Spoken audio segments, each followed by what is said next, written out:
rideau se lève sur une affaire de corruption de haute voltige. Le 13 avril prochain, la chambre pénale de la Cour d'Alger examinera un dossier impliquant 24 prévenus, dont un homme d'affaires influent, le fils d'un ancien wali et plusieurs cadres de l'administration. Au cœur de ce séisme judiciaire, des secrets professionnels trahis et des appels d'offres sur mesure. L'affaire, qui secoue les communes de Bollorine et d'Ouled Fayet, ainsi que la prestigieuse résidence d'État, Sahel, met en lumière un réseau complexe de trafic d'influence et de dilapidation de deniers publics. Un scandale de corruption éclate à Alger, détournement de fonds publics et trafic d'influence. La corruption en Algérie est de nouveau sous les projecteurs avec ce nouveau scandale qui implique des figures importantes de l'administration et des affaires. L'affaire, qui sera jugée devant la Cour d'Alger, met en cause des individus accusés de trafic d'influence et de dilapidation de deniers publics. Les investigations ont révélé un système complexe où des informations confidentielles ont été divulguées et des procédures de marché public contournées. Les ramifications de cette affaire s'étendent à plusieurs institutions et impliquent des figures clés, soulevant des questions sur l'intégrité des processus administratifs et financiers.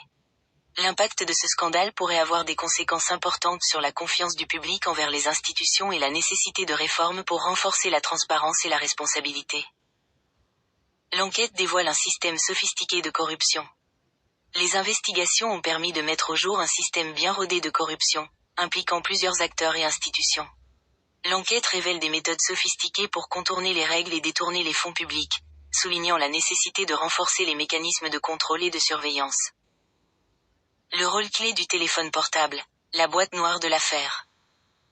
Tout a basculé lors d'une perquisition technique. Les enquêteurs, en examinant le téléphone portable du principal suspect, l'entrepreneur M. Abdenour, actuellement en détention provisoire, ont découvert une véritable mine d'or pour l'accusation.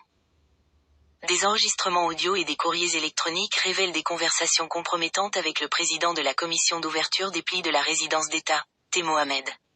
Ce dernier est accusé d'avoir divulgué des informations confidentielles concernant les offres de concurrents directs afin de favoriser l'entreprise de M. Abdenour. Prête-nom et sous-traitance illégale, les mécanismes de la fraude. L'enquête a également révélé que l'entrepreneur ne se contentait pas de gagner des marchés pour ses propres structures.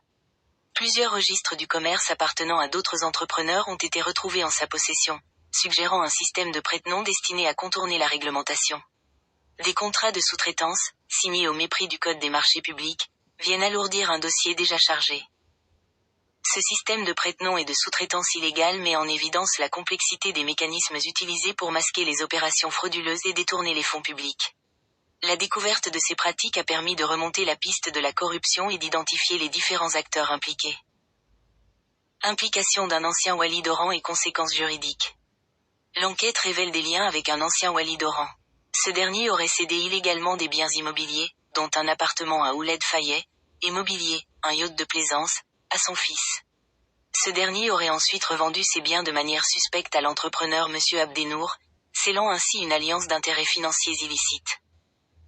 Parmi les 24 personnes qui se présenteront à la barre, on retrouve le principal entrepreneur, M. Abdenour, détenteur de contrats de long terme à la résidence d'État. Le fils d'un ancien wali. Le président de la commission d'ouverture des plis de la résidence d'État. Le directeur du bureau des contentieux de la même institution.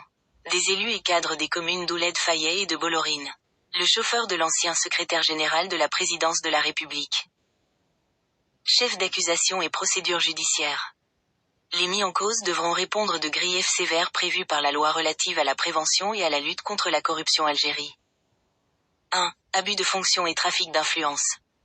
2. Blanchiment d'argent et dissimulation des preuves du crime.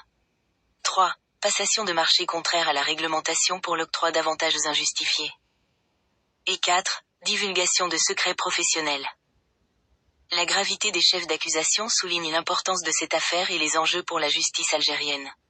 Le procès permettra de faire la lumière sur les pratiques de corruption et de sanctionner les responsables.